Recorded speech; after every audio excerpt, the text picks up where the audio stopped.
નમસ્કાર દર્શક મિત્રો, સત્તાનો સંગ્રામ જીએસટીવીની વિશેષ રજૂઆત સાથે હું છું દેવાંગ.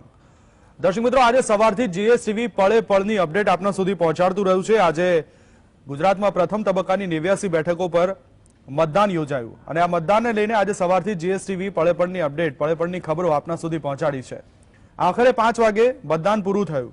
મતદાન પૂરું થયું પછી તમામ રાજકીય પક્ષોના પ્રવક્તા અને રાજકીય પંડિતો એ સમીકરણમાં લાગી ગયા કે આ વખતે મતદાન ઓછું કેમ થયું છે, ક્યાં મતદાન વધારે થયું છે, ક્યાં ઓછું થયું છે, કોને ફાયદો થશે, કોને નુકસાન થશે. આ સમીકરણો અને આ સરવાળા બાદબાકીના હિસાબોમાં રાજકીય પંડિતો લાગી ગયા. પરંતુ એક વાત ચોક્કસ છે, કેટલાક લોકો કહી રહ્યા હતા કે આદિવાસી બેલ્ટમાં મતદાન વધ્યું છે, પરંતુ સાથે સૌરાષ્ટ્ર ઝોનની અંદર મતદાન ઘટ્યું છે. હું એટલું કહીશ કે મતદાન ઓલ ઓવર ઘટ્યું છે. ઓલ ઓવર તો ઘટ્યું જ છે, કારણ કે 2017ની સરખામણીએ વાત કરવામાં આવે તો જે 69% ફર્સ્ટ ફેઝનું મતદાન હતું એની જગ્યાએ આપણે અત્યારે 60% ઉપર આવીને અટકી ગયા ફર્સ્ટ ફેઝની અંદર. અચ્છા, ઘણા બધા લોકો દિવસ દરમિયાન એવું કહેતા જોવા મળ્યા જ્યારે ઇલેક્શન, જ્યારે 5 વાગ્યાની આસપાસનો સમય હતો કે ભાઈ આદિવાસી બેલ્ટમાં વધારે આ વખતે મતદાન થયું. તાપી, નર્મદા, નીઝર, ડાંગ આ બધી બેઠકો પર વધારે મતદાન જોવા મળ્યું. વાત સાચી છે કે 70% ઉપર મતદાન થયું, પણ હું અહીંયા એ પણ કહેવા માંગીશ કે એ પણ ગઈ વિધાનસભા ચૂંટણી કરતા ઓછું મતદાન જોવા મળ્યું. કારણ કે તમે જો તાપીને સૌથી વધારે, કારણ કે ઘણી બધી સ્ક્રીન્સ ઉપર આજે મેં જોયું કે તાપીમાં સૌથી વધારે મતદાન 73%, 72%, તો આ મતદાન પણ ઓછું છે. કારણ કે 2017ની અંદર આ જ બેઠકો ઉપર મતદાનની ટકાવારી હતી 79%, 80%. અને દર્શક મિત્રો, બીજી એક વાત તમને જણાવી દઉં કે 2012થી સતત ગુજરાતમાં મતદાનની ટકાવારીમાં ઘટાડો થતો આવ્યો છે. 2012માં લગભગ 72% જેટલું મતદાન થયું.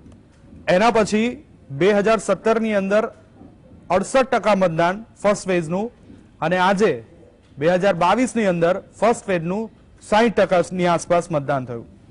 એટલે કે 12 થી લઈને 22 સુધીમાં મતદાનની ટકાવારીમાં ઘટાડો આવ્યો છે. એની પાછળ જવાબદાર કોણ? રાજકીય પક્ષો. કારણ કે પક્ષો પાસે તો આ વખતે જોવા જઈએ તો મુદ્દા જ નહોતા અને દરેક રાજકીય પક્ષોની પ્રચાર પ્રસારની ટેકનિક પણ અલગ હતી. બીજી બાજુ હવે જ્યારે 5 તારીખે બીજા તબક્કાનું મતદાન થવાનું છે, તો આજે નરેન્દ્ર મોદીએ જે ભાજપનો ગઢ ગણવામાં આવે છે એવા અમદાવાદમાં 38 કિલોમીટરનો રોડ શો કર્યો.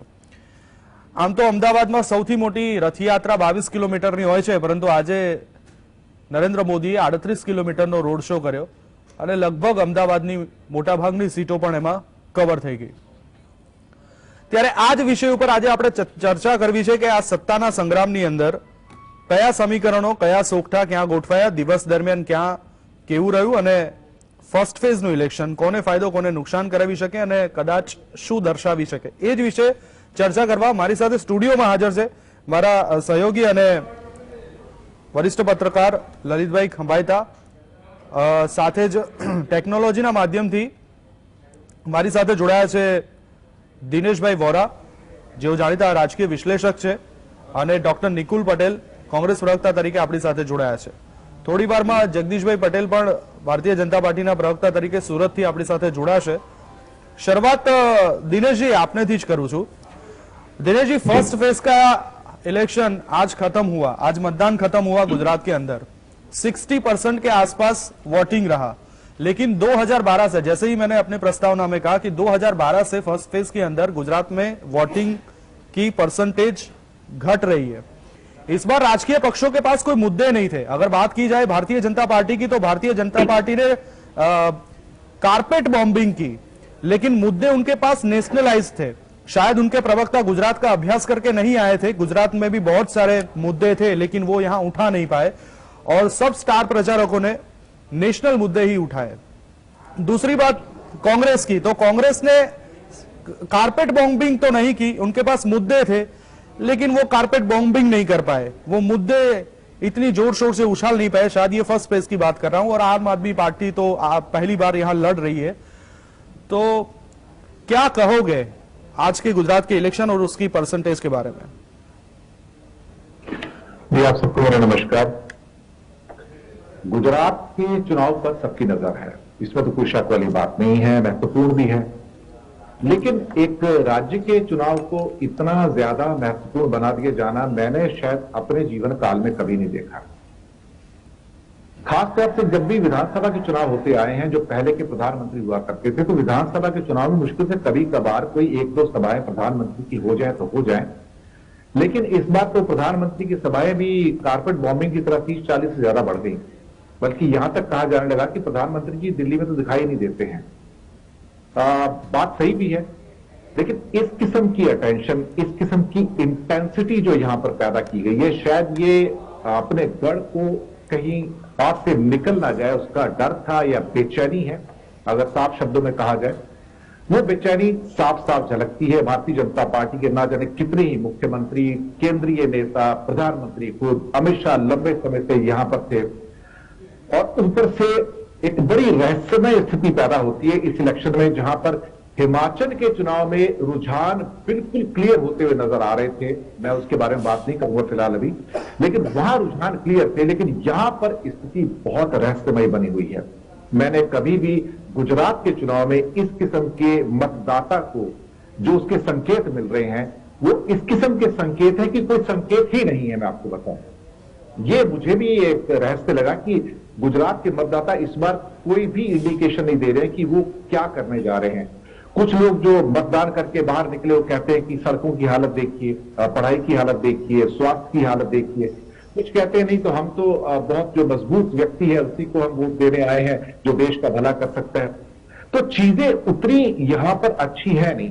ऊपर से कम वोटिंग का होना, यानी कि 7 से 8% डाउन होना, लेकिन वहां पर एक क्लियर कट डिवाइड है कि जो शहरों में वोटिंग हुई है वहां पर उदासीनता आई है। गांव के अंदर या रूरल एरियाज में वोटिंग बेहतर हुई है, ये भी हमारे पास है। विशेष रूप से जो ट्राइबल एरियाज है वहां पर वोटिंग बहुत अच्छी हुई है। मेरे पास काफी है, लेकिन फिलहाल मैं उनको गिनाना नहीं चाहता। काफी परसेंटेज है डिस्ट्रिक्ट वाइज जो मेरे पास आई है, जो कॉन्स्टिट्यूएंसी वाइज। मिजार में शायद 77 पॉइंट समथिंग है, जो कि हाईएस्ट काउंट की गई है।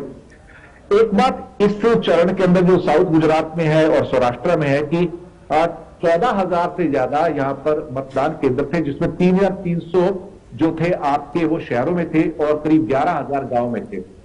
तो प्रोमिनेंटली ये सारा का सारा जो आपका ये फेज है, ये रूरल फेज है। मैं आपको पहले बताऊं, और रूरल फेज ही वो जगह है जहां पर भारतीय जनता पार्टी को सबसे ज्यादा डर लगता है कि शायद कहीं वहां पर कांग्रेस जो मजबूत थी, अब आम आदमी पार्टी भी आई है, कि वहां से जो हमने पिछली बार सीटें गवा दी थी, कुछ उसमें से रिकवरी हो सकती है या नहीं हो सकती है। ये चीजें बहुत इंपॉर्टेंट है। मुद्दा नहीं मिला। हिमाचल के चुनाव में मुद्दे कांग्रेस ने बनाए थे, भारतीय जनता पार्टी के पास जवाब नहीं था। लेकिन गुजरात की पृष्ठभूमि और हिमाचल की पृष्ठभूमि बहुत अलग थी। शुरुआत में आपने काफी मेहनत की और मुद्दे बिजली, पानी, स्वास्थ्य सब उठाए, लोगों में फैसिनेशन भी आया, लेकिन धीरे धीरे शायद कहीं ना कहीं वो इंटरेस्ट भी कम होना शुरू हो गया। पर ये सूरत यानी कि साउथ गुजरात और विशेष रूप से सौराष्ट्र कच्छ की जो 89 कॉन्स्टिट्यूएंसी जो आज गई हैं, वो मुद्दों के ना होने से और ज्यादा रहस्यमयी हो गई हैं। लोगों की जो इंक्लिनेशन है वो भी क्लियर नहीं आ रही हैं। ऊपर से आज के ही दिन प्रधानमंत्री जी के आप देखोगे तो आर्टिकल सारे न्यूज़पेपर में इंडिया में हैं, जहां पर वो G20 की प्रेसिडेंटशिप की बात करते हैं। शायद ये जानबूझ के, ये हालांकि ठीक है इसी दिन उनकी वो टेक ओवर हो रही है, लेकिन इसी दिन सारे हिंदुस्तान के पेपरों में सब भाषाओं में प्रधानमंत्री के सेंट्रल आर्टिकल्स आना, ये अपने आप में एक स्ट्रेटेजिक मूव था। अब क्या कहें, ठीक है गलत है, नैतिकता के हिसाब से प्रश्न चिन्ह उठाए जा सकते हैं, लेकिन चुनाव में अब नैतिकता तो अब देखी नहीं जाती। अगर नैतिकता होती तो पहले ये थी कि जिस दिन चुनाव होते हैं, चलो चुनाव के दिन नैतिकता और नेताओं की नैतिकता, उसके बारे में वापिस दूसरे राउंड में आता हूं मैं आपके पास। लेकिन ललित जी भी हमारे साथ है। ललित भाई, શું કહેશો કે આ વખતનું જે ઇલેક્શન છે ને, મેં પહેલા કીધું એમ કે 2012 થી લઈને 2022 સુધીના આંકડા સતત ઘટતા રહ્યા છે મતદાનની ટકાવારીમાં। આમ આપણે રાજકીય પંડિતો ખુશ થયા કે ભાઈ ચલો ટ્રાઇબલ એરિયામાં મતદાન વધ્યું છે, પણ એકચ્યુઅલી ઘટ્યું છે। બીજી બાજુ સૌરાષ્ટ્ર, અચ્છા બીજી વાત તમને એ કહેવી છે કે 2015 નું ફેક્ટર જે પાટીદાર અનામત આંદોલનનું, એ સૌરાષ્ટ્રમાં શું ગઈ ચૂંટણીમાં ક્યાંક અસર કરી ગયું અને મતદાનની ટકાવારી વધી? જ્યાં જ્યાં આંદોલનો થાય, જ્યાં જ્યાં જે પણ આંદોલન કરે એ જ્ઞાતિ અને જાતિ શું મતદાનની ટકાવારી વધારી શકે? કારણ કે એટલા માટે કહું છું કે પાટીદાર અનામત આંદોલન થયું એટલે તમને દક્ષિણ ગુજરાત અને ગયા વખતે સૌરાષ્ટ્રમાં વધારે મતદાન જોવા મળ્યું। આ વખતે એવું ફેક્ટર હતું નહીં. આ વખતે આદિવાસીઓનું આંદોલન વધારે જોવા મળ્યું, ચાહે સ્ટેચ્યુ ઓફ યુનિટીનું જમીન સંપાદનનું હોય કે પછી વેદાંતા પ્રોજેક્ટનો વિરોધ કરવાનો હોય, તાપી પારલિંકનો પ્રોજેક્ટ કરવાનો હોય, તો એ બધા આદિવાસીના વિરોધ જોવા મળે અને મતદાનની ટકાવારી પણ આ વખતે ત્યાં વધારે જોવા મળે. શું કહેશો? છેલ્લો મુદ્દો સૌથી પહેલા કે આદિવાસીઓ વર્ષોથી આ ચૂંટણી નહીં લોકસભાની હોય ત્યારે પણ મેક્સિમમ મતદાન કરતા આવ્યા છે. આપણે લોકો એવું માનીએ છીએ કે શહેરોમાં ભણેલા ગણેલા વસે છે અને જાગૃત છે, એવું નથી. જાગૃત મતદારો ખરેખર તો વનમાં વસે છે, જે સામાન્ય રીતે બહાર ન નીકળતા હોય, પણ મતદાન વખતે તમે જેમ અગાઉ પ્રસ્તાવનામાં કહ્યું એમ કે તાપીમાં ગુજરાતમાં સૌથી વધુ મતદાન નોંધાયેલું છે. જ્યાં ગુજરાતની શહેરી જનતા ભાગ્યે જ જાય છે એવી જગ્યાએ સૌથી વધુ મતદાન નોંધાયેલું છે. જ્યાં મુખ્યમંત્રી ને ભાગ્યે જ જવાનું થતું હોય, વડાપ્રધાનને રોડ શો કરવો હોય તો જગ્યા ન મળે, વૃક્ષો કાપવા પડે એવું જંગલ છે. એ જગ્યાએ 89% મતદાન થતું હોય છે. એટલે આ વખતે થયું છે ને, હજી પહેલા ફેઝનું છે, બીજા ફેઝમાં એ તો બેઠક પતી ગઈ છે, પણ આખું આંકડો નીકળે પછી આપણને કદાચ થોડીક વધઘટ દેખાશે, પણ ઓવરઓલ તો ઘટ્યું જ છે. હવે રહી વાત ઘટવાના વિવિધ કારણોની, તો એકથી વધારે કારણો છે. કોઈ રાજકીય પંડિતો એ અંગે કોઈ ચોક્કસ આકલન કરી શકે કે કારણ આપી શકે એવું મને લાગતું નથી. કારણ કે રાજકીય પક્ષો ગૂંચવાયેલા છે અને રાજકીય પંડિતો અથવા તો જે પોતાના રાજકીય પંડિતો ઓળખાવે છે સૌ કોઈ ગૂંચવાયેલા છે. અત્યાર સુધી એવું થતું હતું કે ભાઈ એક બેઠક છે, અહીંયા આ જ્ઞાતિના મતદારો છે, આ જ્ઞાતિનો ઉમેદવાર છે, બીજા નંબરે આ જ્ઞાતિના મતદારો છે એનો ઉમેદવાર છે, ત્રીજા નંબરે આ જ્ઞાતિના મતદારો છે એનો ઉમેદવાર છે, એટલે અહીંયા મત ગયા ને એબીસીમાં મત ગયા. આ વખતે એવું નથી. કેટલી બેઠકો એવી છે કે જે સામસામા એક જ જ્ઞાતિના સક્ષમ મતદારો છે. પાટીદારોની એકતાની વાત આવે તો ઘણી જગ્યાએ પાટીદારોના મતદારો સામસામે છે, જેમ કે અમરેલી તો પરેશ ધાનાણી પાટીદાર છે, ભાજપમાં ચા પી આવે છે, સામે વેકરિયા છે એ પણ પાટીદાર છે. એવી રીતે કુમાર કાનાણી સામે કથિરિયા પાટીદાર છે. તો 2015માં બેશક પાટીદારોની એકતા હતી, આંદોલન પૂરતી હતી, પણ ઓવરઓલ એકતા હોય કે સમગ્ર સ્થિતિ એક હોય એવું નથી. એટલે એ એક જ પેટર્નથી દર વખતે મતદાન કરે એવું જરૂર નથી. બિલકુલ. મતદાન ઘડવાના ઘણા બધા કારણો છે. એમાં મુખ્ય છે કે લોકો કંટાળી ગઈ છે. એટલે આ વખતે કોઈ રાજકીય પાર્ટી મુદ્દા નથી પકડી શકતી. મુદ્દાનો તો સવાલ નથી. આમાં એવું છે કે મુદ્દા એટલા બધા છે, પણ લોકો એક સરખી વાતો કરે છે. જેમ કે વડાપ્રધાન જે એક સમયે બહુ સારા વક્તા ગણાતા હતા, એની આ વખતની તમે સભાઓ જોવો તો એમાં કઈ એવું ખાસ સાંભળવું ગમે એવું નથી. કોંગ્રેસના જૂના મુદ્દા યાદ કરે કે મને ગાળો આપતા હતા, અને બધું ઠીક છે. આજે તમે શું વાત કરવા માંગો છો એ મહત્વનું છે. અચ્છા, ભાજપ પાસે બીજા વક્તાઓ બહુ ઓછા છે. જે વક્તાઓ છે એ ગુજરાતની બહારના છે. એટલે યોગી આદિત્યનાથ આવે તો લોકોને જોવાનું સાંભળવા ગમે, પણ એને ખબર નથી કે સ્થાનિક ઇસ્યુ શું છે. રાજનાથસિંહ આવે તો સારા વક્તા છે, પણ ભાજપમાં ગુજરાતમાં સારા વક્તાઓ કેટલાક જેને લોકોને સાંભળવા ગમે. એટલે મુદ્દાઓ નથી, સારા વક્તાઓ છે. બધા પક્ષોમાં એ સમસ્યા છે. બિલકુલ, બધા પક્ષોની આ સમસ્યા છે. બિલકુલ સાચી વાત છે. મેં પહેલા કીધું એમ કે મુદ્દાઓ તો હતા, પણ ભારતીય જનતા પાર્ટીના સ્ટાર પ્રચારકો કદાચ અભ્યાસ વગર આવ્યા, એ મુદ્દાઓને પકડી ન શક્યા. કોંગ્રેસ પાસે પણ હતા મુદ્દાઓ, પણ એ લોકો સુધી અસરકારક રીતે કેમ ન પહોંચાડી શકે? કારણ કે સૌરાષ્ટ્ર અને દક્ષિણ ગુજરાતની અંદર તો મોટો મદાર રહેલો છે, આ વોટ બેંક એમની પાસે રહેલી છે. તો નિકુલભાઈ આપની પાસે આવું છે. પેલા જગદીશભાઈ આપણી સાથે જોડાયા છે. જગદીશભાઈ, સ્વાગત છે આપનું. પણ નિકુલભાઈ, સવાલ હું તમને પૂછું છું કે આ વખતે જો આ મતદાનની ટકાવારી ઓછી છે તો પછી આની માટે રાજકીય પક્ષો જ જવાબદાર ગણી શકાય, કારણ કે એમની જ નૈતિક ફરજમાં આવે છે કે મતદારોને મતદાન મથક સુધી લઈ આવવા, એવા મુદ્દાઓ ઉપર પ્રચાર અને પ્રસાર કરવો કે લોકોના દિલને અડી જાય અને તેઓ મતદાન કરવા જાય. પણ આ વખતે જે તમારા ગઢ કહેવાતા એવા ગઢમાં પણ આ વખતે ક્યાં એવું સારું પરફોર્મન્સ જોવા ના મળ્યું. ગુજરાત વિધાનસભાની પ્રથમ ચરણની ચૂંટણી આપણે જોઈએ તો આજે થઈ ગઈ, અને ચૂંટણીના વોટિંગના આંકડા બી આજે આવી ગયા. અને આપણે જોયું કે જે લોકો બી વોટ કરવા આવ્યા છે એનો સૌથી પહેલા આભાર વ્યક્ત કરવા માંગી છે આપના માધ્યમથી. અને જે લોકો નથી પહોંચી કે કોઈ કારણસર તો દુઃખની વાત છે, પરંતુ હવે જે સેકન્ડ ફેઝની ચૂંટણી છે એમાં લોકો અભૂતપૂર્વ મતદાન કરે એવી આપના માધ્યમથી વિનંતી. હવે આપણે જોઈએ કે જે 89 સીટ એટલે કે જે સીટોની આજે મતદાન થયું છે એમાં 2000 આપણે તમે કીધું ઉત્તરોત્તર મતદાન ઘટી રહ્યું છે, પણ હું કહીશ કે ઉત્તરોત્તર કોંગ્રેસની વિધાનસભાની અંદર સીટો બી વધી રહી છે. હવે આપણે જયારે 89 સીટોની વાત કરીને 2017ના પરિણામો જોઈએ તો સૌથી વધારે સૌરાષ્ટ્ર હું તો એ પણ કહીશ કે ઉત્તરોત્તર કોંગ્રેસમાંથી ધારાસભ્યો ભાજપમાં પણ વધારે જોડાઈ રહ્યા છે. હંમેશા કોંગ્રેસની જ શું કહેવાય કે નેગેટિવ વાત હંમેશા ના ના, ગમે નેગેટિવ ત્યાં ક્યાં, આવતું હોય છે. નેગેટિવ ક્યાં વાત છે? આ તો સાચી વાત છે ને. નેગેટિવ તો ખોટું હોય ને તમે હવે ચિતરતા. એ perception થઈ ગયો છે. એ તો હવે શું કે આમ વસ્તુ બની ગઈ છે. જે- આજે જે- આ વખતે તમે આમ કહો કે ભાઈ ભારતીય જનતા પાર્ટીના 19 જે લોકો છે એમને સસ્પેન્ડ કરવામાં જે બધા અપક્ષ લડી રહ્યા છે, તો હું એવું કહીશ કે 99 સીટ હતી એ 19 જણાને કાપી લો, 80 થી 1 સીટ વધારે ભારતીય જનતા પાર્ટીની આવવાની નથી આ વખતે. હવે એ વાત બચીની વાત રાખીએ. હું કહીશ કે આપણે જે મતદાન થયું છે, જી. મતદાન થયું છે, કોંગ્રેસની વાત કરીએ તો તમે જોયું છે મેની અંદર આપણે આદિવાસી સત્યાગ્રહ કાર્યક્રમ કર્યો અને સમગ્ર ગુજરાતના આદિવાસી બેલ્ટની અંદર કોંગ્રેસ દ્વારા એક પ્રચંડ અભિયાન છેડવામાં આવ્યું. ત્યાર પછી તમે સપ્ટેમ્બરમાં જોયું કે સાબરમતી રિવરફ્રન્ટમાં લોકોના 8 મુદ્દા સાથે અમે અમારો પ્રચાર ચાલુ કર્યો અને લોકોએ આ વખતે બધા મુદ્દાથી ઉપર થઈ જાતિ, ધર્મ, શું કહેવાય કે ગમે તેવું બોલવું, પણ લોકોના જે મૂળભૂત મુદ્દા છે એના પર લોકોએ વોટિંગ કર્યું છે. હવે વાત રહી સંગઠનની અને જે રીતના વાતો થઈ રહી હતી, મેં ઘણા ડિબેટ્સમાં જોયું છે કે ભારતીય જનતા પાર્ટી એવું વાત કરી છે અમારે તો દરેક પેજમાં સમિતિ છે, એક પેજ પ્રમુખ, 4 પેજના સમિતિ મેમ્બર, 5 જણા, 5 ગુણ્યા 3 15, એટલે 50% વોટિંગ તો અમારું થઈ જ જવાનું છે. આજે તમે જુઓ કે શહેરોની અંદર સૌથી ઓછું મતદાન થયું છે, જ્યારે રૂરલ સેક્ટર જ્યાં કોંગ્રેસ મજબૂત છે ત્યાં સૌથી નિકુલભાઈ, વધુ મતદાન થયું. તમે વોટિંગમાં પણ ભાજપ ઉપર મતદાર રાખીને બેઠા છો. તમારી વાત કરો ને ના સાહેબ. ના ના, કહું છું, તમે પૂછ્યું કે શું થયું, અરે હું એ જ ભારતીય કહું છું. જનતા પાર્ટીની નિષ્ફળતા બતાવું છું આ તમને. કામ તો અને આ વખતે દરેક પાર્ટી, કોંગ્રેસના આ કામ તો લોકો દરેક કરવા પાર્ટીનું નીકળ્યા છે સાહેબ. આ કામ તો દરેક પાર્ટીનું છે અને ખાસ કરીને ગામડાઓની અંદર જે કોંગ્રેસ દાવા કરતી હોય છે કે પકડ વધુ મજબૂત છે, તમે ખાટલા બેઠક કરો, તમે ડોર ટુ ડોર પ્રચાર કરો, તો શું થયું એ બાબતો?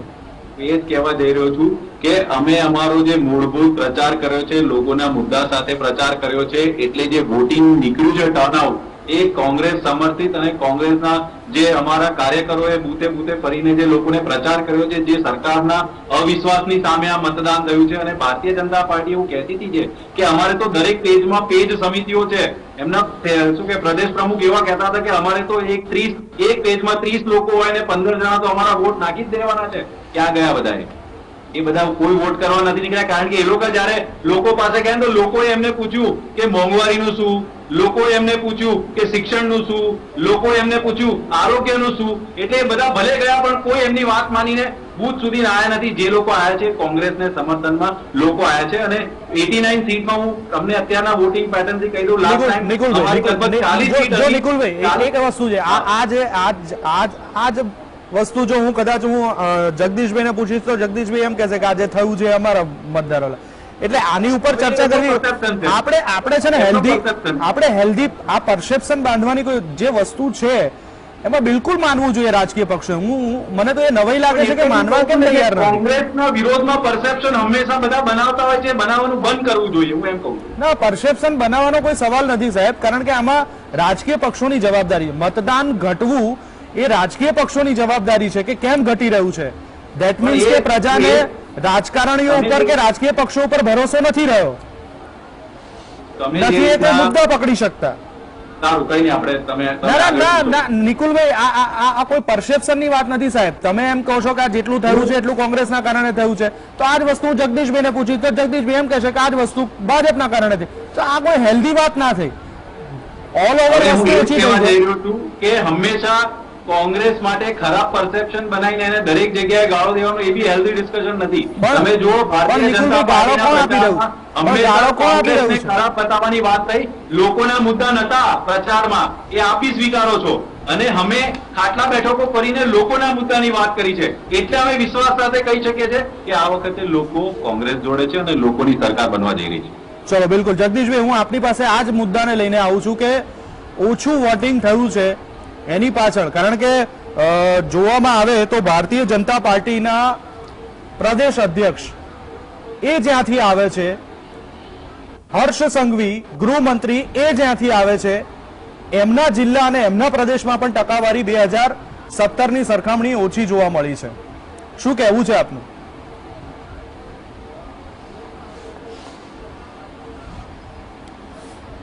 એ વાત સાચી છે કે આ વખતે 2017ની સરખામણીમાં મતદાન પ્રમાણમાં ઓછું થયું છે.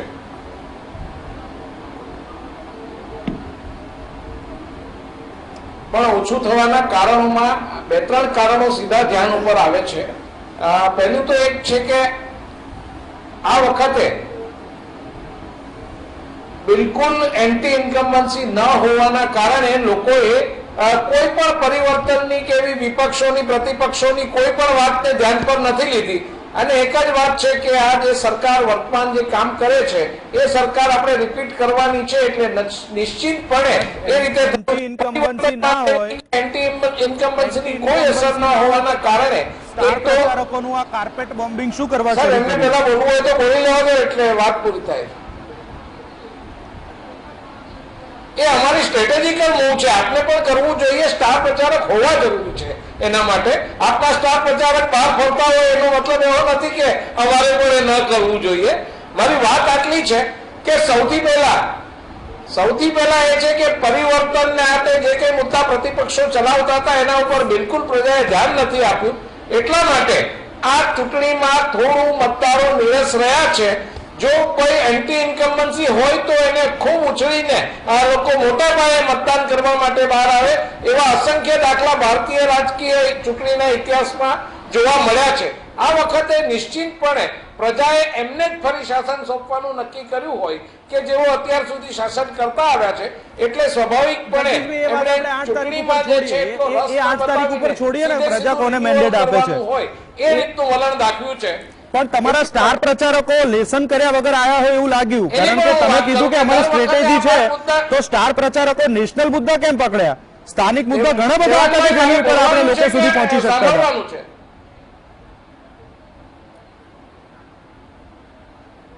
દેવાંગભાઈ ચૂંટણી પતી ગઈ છે એટલે મારે ભાષણ કરવાનું હોય તો હું પણ કરી શકીશ.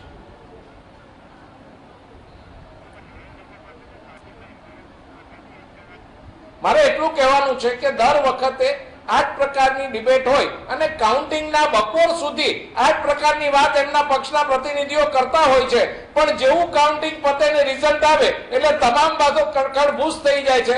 પ્રજાનો ચુકાદો છે સ્પષ્ટ થઈ ગયો હોય છે. એટલે આ પ્રકારની વાતો હવે આફ્ટર પોલિંગ અહીંયા કરવાની એનો મતલબ નથી. આ એક છે, બીજી 93 સીટ માટે ધ્યાનમાં રાખીને કરતા હોય તો જુદી વાત છે, પણ મને એમ લાગે છે કે આ 89 સીટ છે જેની આપણે ચર્ચા કરી વોટિંગ થઈ ગયું છે અને વોટિંગ 10મી ને આટે કાઉન્ટિંગ થાય 8મી તારીખે તે વખતે આપોઆપ સ્પષ્ટ થવાનું છે. પાછલો ટ્રેક રેકોર્ડ આવો બનતો આવ્યો છે અને હજી વધારે એકવાર આવું જ બનવાનું છે. આ વાત નિશ્ચિત છે. એટલે કેવું બનવાનું છે જગદીશભાઈ?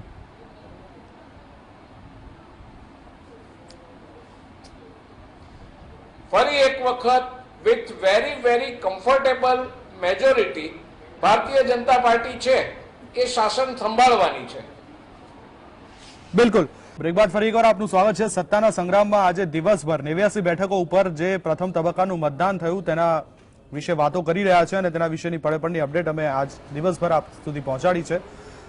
ચર્ચાને આગળ વધારીએ અને બ્રેક પહેલા જે મેં કીધું કે વડાપ્રધાન મોદીનો રોડ શો અમદાવાદની અંદર 38 કિલોમીટર લાંબો રોડ શો યોજવામાં આવ્યો અને રોડ શો પછીના શું ચિત્રો હતા એ પણ મેં તમને બતાવ્યા.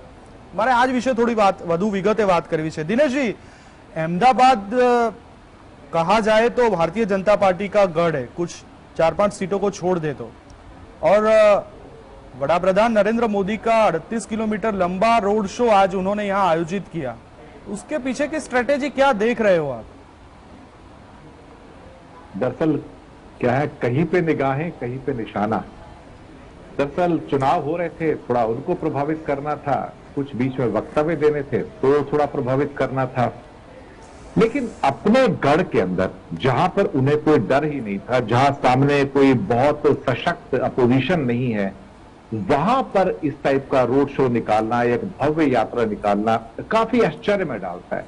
किसी कमजोर कॉन्स्टिट्यूएंसी में जाकर ऐसा करते या थोड़ा नॉर्थ गुजरात में करते तब तो मैं मान सकता था, या किसी और जगह पे करते, लेकिन प्रधानमंत्री के द्वारा यहां पर निकाला ये बेचैनी इस बात की कि कहीं गढ़ में दरारें तो नहीं पड़ रही, या जो दरारें सूरत साइड में या सौराष्ट्र में पड़ चुकी हैं वहां से जो कुछ कमी रह गई है दूसरे चरण में इसको पूरा किया जा सके और कोई कसर ना छोड़ी जाए. कम से कम इस एरिया में अहमदाबाद और वडोदरा का जो एरिया है जो बड़ा गढ़ माना जाता है, यानी कि शायद एक प्रक्रिया हो सकती है, एक कवायद हो सकती है कि एहसास होना शुरू हो गया कि सौराष्ट्र और साउथ गुजरात के अंदर जो लड़ाई है वो ज्यादा मुश्किल हो गई है। और जहां पर क्योंकि रूरल सीटें बहुत हैं, मैंने बताया था कि डिवाइड बहुत गहरा है, 11,000 रूरल वहां पर आपके बूथ थे वहां पे मतदान, और 3,300 शहरी थे।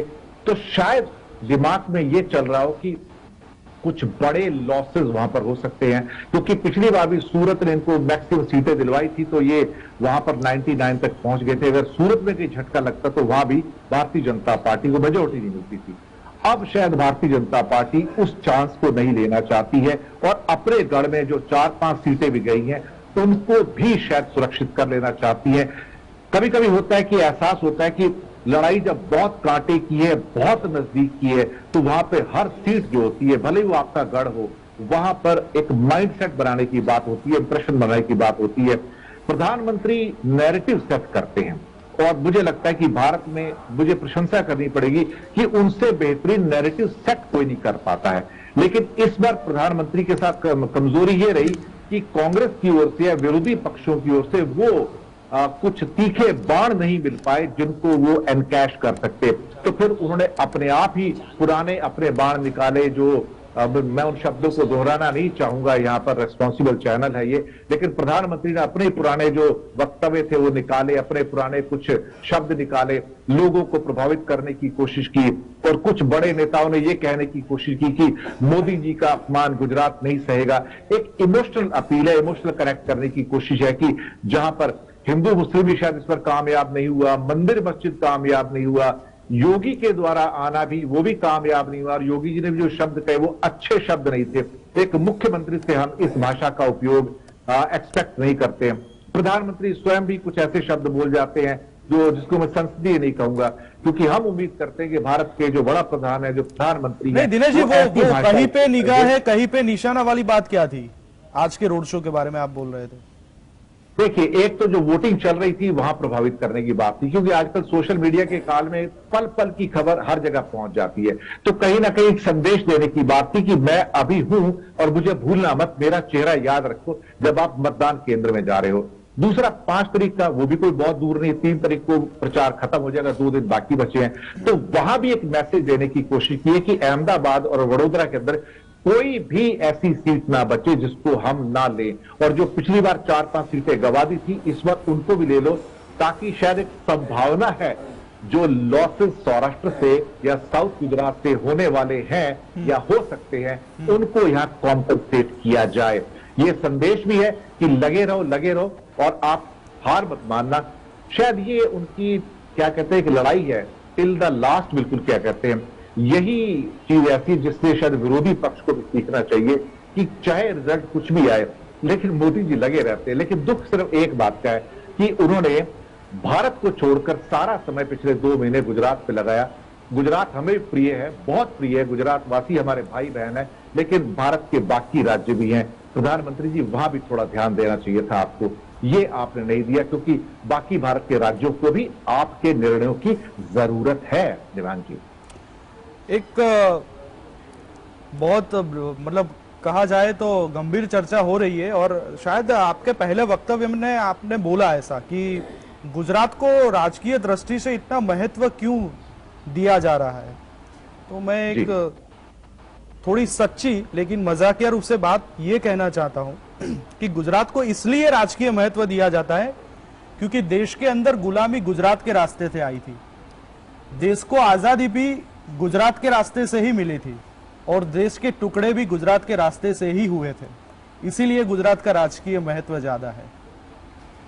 बिल्कुल ज्यादा है देवांग जी, और मैं गुजरात की पुण्य भूमि को हमेशा ही प्रणाम करता हूं, क्योंकि गुजरात ने सरदार पटेल भी दिए हैं, गुजरात ने गांधी दिए हैं, गुजरात ने मोरारजी देसाई भी दिए हैं, गुजरात ने तो स्वामी नारायण और भगवान कृष्ण की जन्मभूमि द्वारका भी वहीं पर है। और तो गुजरात और जिन्ना साहब भी यहाँ, जिन्ना साहब भी पनौली के थे, इसलिए मैं बोल रहा हूँ कि जी देखिए, धरती तो पुण्य है ना, जी, जी। वहां से अब नरेंद्र मोदी और अमित शाह भी वहीं से आए जी। हैं, लेकिन इतिहास जब आप लिखने की बारी होती है तो इतिहास उन्हीं के बारे में लिखा जाता है जो पुण्य आत्माएं होती हैं, जिन्होंने वहां पर कुछ ऐसे कार्य किए होते जी। हैं जो इतिहास में लंबे समय तक याद किए जाते हैं, और वो सौहार्द और सामंजस्य की बात करते हैं। प्रधानमंत्री ने आज एक अपने आर्टिकल में हीलिंग और हार्मनी की बात की है। काश ये बात थोड़ी सी जमीन पर उतार कर गुजरात की पुण्य भूमि पर, चलो जगदीश भाई से ही पूछते हैं कि अपना गढ़ है तो अपने गढ़ में ही इतना ज्यादा प्रचार क्यों? जगदीश भाई શું કહેશો કે જે રીતના ધીરજભાઈએ વાત કરી, તમારો ગઢ છે તો ડરવાની શું જરૂર છે? 38 કિલોમીટર લાંબો રોડ શો યોજવાથી તમે શું સાબિત કરવા માંગો છો? શું તમને એ તિરાડો દેખાઈ રહી છે અથવા તો એ ડેમેજ કંટ્રોલ કરવાની કવાયત?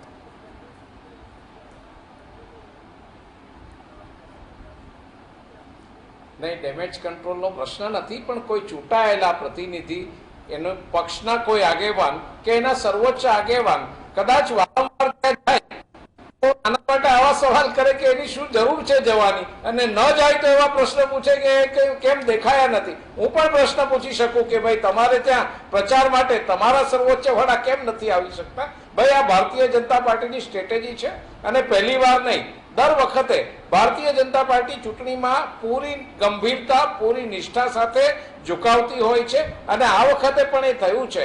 અને અમારા પાર્ટીના સર્વોચ્ચ નેતા અને પ્રધાનમંત્રી કદાચ નરેન્દ્રભાઈ મોદી તમામ છે કે જેટલા ઉમેદવારો છે એટલા ઉમેદવારોના સમર્થનમાં, જગદીશભાઈ કહેવાનું એ છે કે જેટલા ઉમેદવારો છે એ ઉમેદવારોના સમર્થકોમાં જે સ્ટાર પ્રચારકો છે ભારતીય જનતા પાર્ટી, એ લોકો તો આવીને રોડ શો કે રેલીઓ કરતા જ હોય છે જે બેઠક હોય છે એની ઉપર, પણ વડાપ્રધાને પોતે ઉતરવું પડે અમદાવાદની અંદર અને 38 કિલોમીટરનો લાંબો રોડ શો કરવો પડે, જેને પોતાનો ગઢ ગણી રહ્યા છો, એટલે એની પાછળનું તર્ક અને સમીકરણ શું બેસાડવું?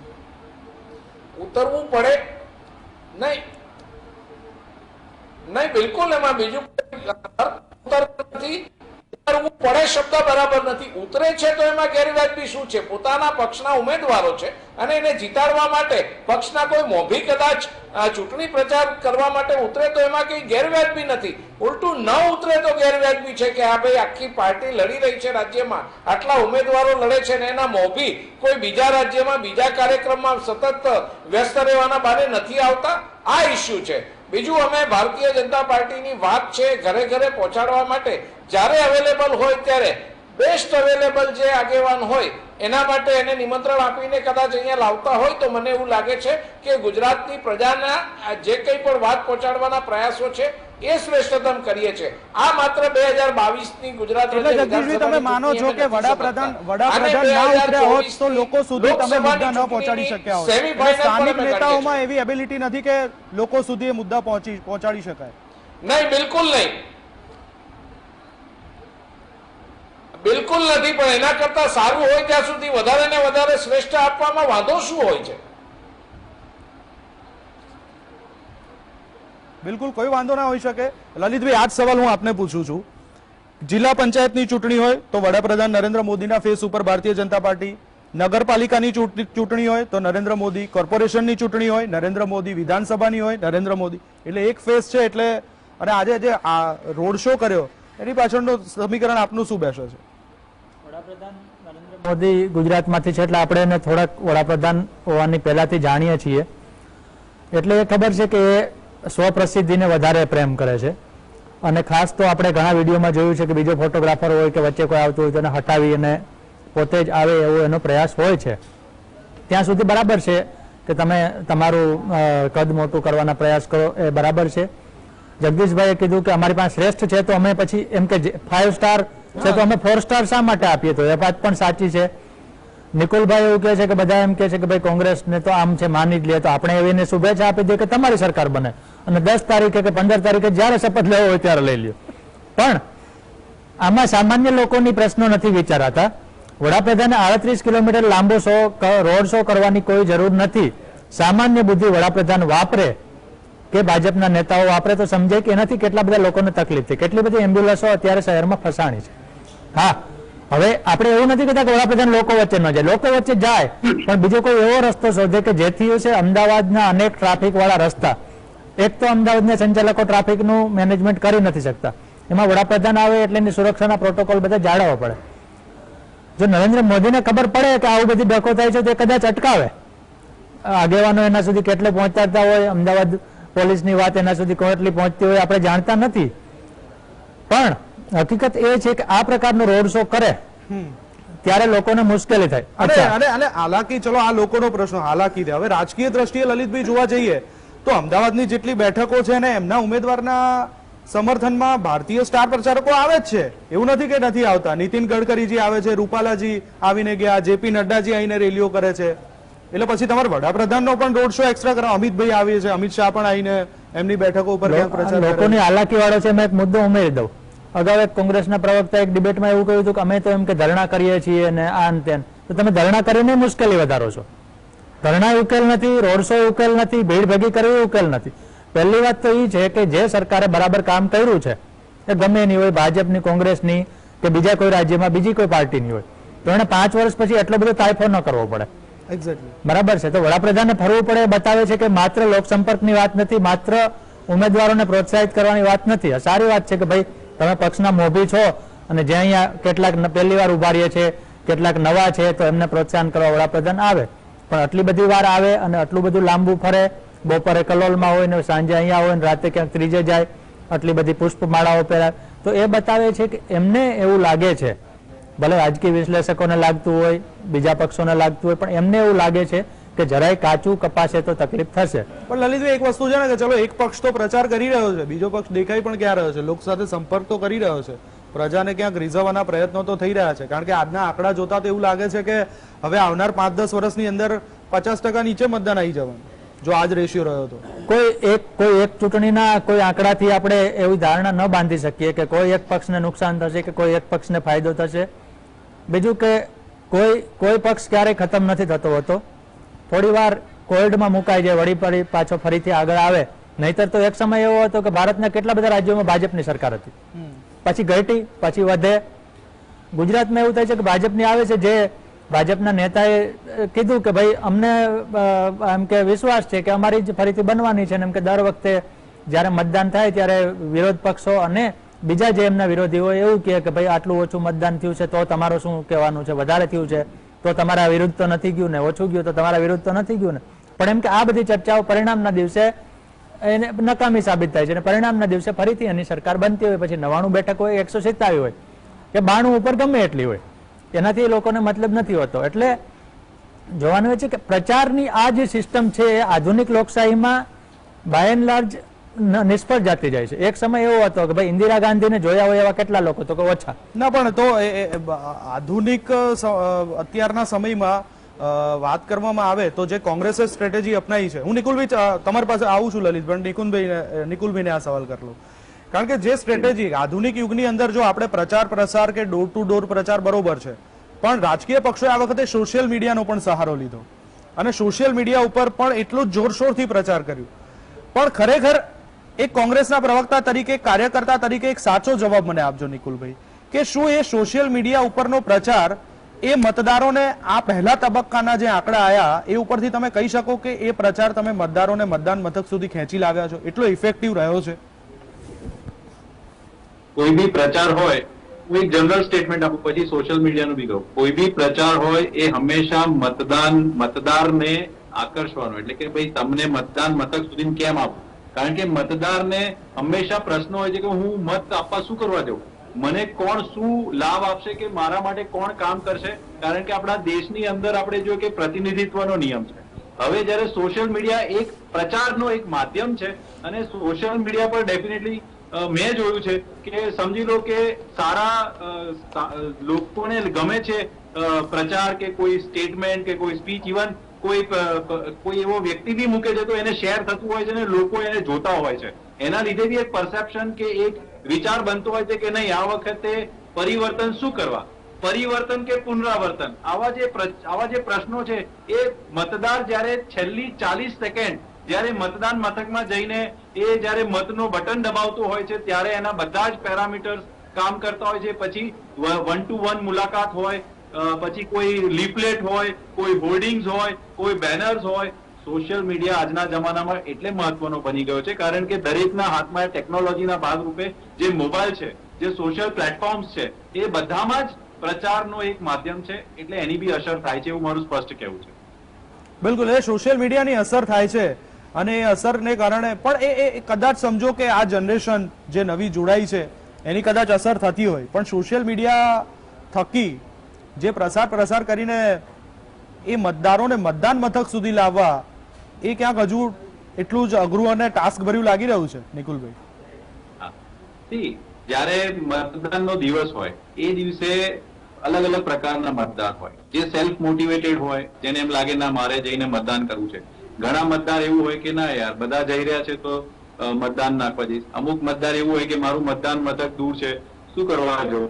તો ઘણા બધા પેરામીટર્સ કામ કરતા હોય. તો જે રાજકીય પક્ષો છે અને જે બૂથ લેવલના જે મેનેજમેન્ટ છે એની અંદરના જે કામગીરી છે ડેફિનેટલી આ વખતે હું જોઈ શકું છું કે જે પ્રમાણે થવા જોઈએ એ નથી થયા. એના ભાગરૂપે જે છેવાડાનો મતદાર જે છે, જેને મતદાન મથક સુધી લાવવામાં નિષ્ફળતા નીવડી છે, એના લીધે મતદાન મથકમાં વખતે મતદાન ઓછું થયું છે.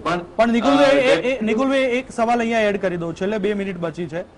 આ વખતે જે ટ્રાઇબલમાં મતદાન થયું, નો ડાઉટ અત્યાર સુધીમાં હાઈએસ્ટ એ થયું, જે આંકડા આવી રહ્યા છે, પણ ગયા વિધાનસભા કરતા ઓછું થયું. એટલે ધેટ મીન્સ કે શું હજી ટ્રાઇબલમાં આ સોશિયલ મીડિયાની અસર ઓછી છે અથવા તો કોંગ્રેસ ત્યાં પહોંચી નથી શકી? કારણ કે ગઢ એ તમારો રહ્યો છે એટલે હું કહું છું.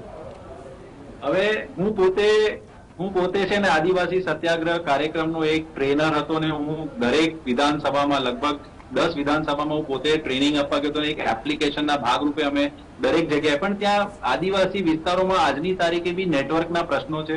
એટલે જે સોશિયલ મીડિયાની જે અસર જે ગ્રાસરૂટ લેવલ સુધી જવી જોઈએ, હું ખરેખર માનું છું કે હજી એટલી બધી નથી. જનસંપર્ક મળીને જ કામ કરવું પડે, પણ જો ભવિષ્યમાં નેટવર્ક સ્ટ્રોંગ થશે, પેનિટ્રેશન થશે તો ડેફિનેટલી સોશિયલ મીડિયાની ઇફેક્ટ ત્યાં બી જોવા મળશે. ચલો એક છેલ્લો સવાલ નિકુલભાઈ, મારે તમને અને જગદીશભાઈને બંનેને પૂછવો છે, 1 મિનિટ બાકી છે. આજનું જે ટકાવારી છે એ ખરેખર રાજકીય પક્ષો માટે ચિંતા કે નહીં, અને મહેનત કરવાની જરૂર કે નહીં? બેવમાં હા. Thank you. જગદીશભાઈ આપ શું કહેશો? સેમ સવાલ તમને. ચોક્કસ આ ટકાવારી છે એ પ્રમાણમાં ઓછી છે અને ટકાવારી વધારે ને વધારે કેવી રીતે વધારી શકાય એ લોકશાહી માટે જરૂરી છે અને કોઈને કોઈ રીતે મતદાતાને વધુ ને વધુ મતદાન માટે પ્રોત્સાહિત કરવો એ સૌની ફરજ છે. ચૂંટણી પંચથી શરૂ કરીને રાજકીય પક્ષો સુધી બધાની આ નૈતિક જવાબદારી છે.